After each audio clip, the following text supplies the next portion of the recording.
Welcome to Guide Guru. We hope this video helps. You begin by creating the event itself. Open Google Calendar and click plus create or tap a date. Enter a clear title so invitees know the purpose. Next, choose the date, start and end time, and confirm the time zone. This prevents confusion across regions.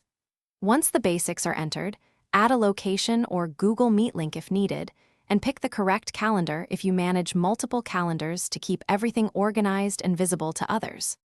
You now add people and useful details. Type guest emails into the guests field and adjust permissions so they can modify the event or invite others as appropriate. Then paste an agenda or attach files for per work and add a meet link or physical address for the location.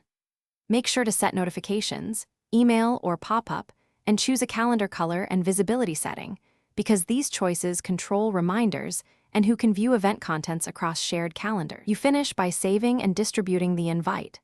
Click Save and choose Send so guests receive an email with RSVP buttons. Make sure you see responses under the event's guest list. If details change, edit the event and send updates so calendars sync. Finally, confirm guests can access attachments and conferencing links. If someone reports issues, have them check spam, calendar sharing permissions, and overlapping calendars. Resolving those three usually fixes. Thanks for watching.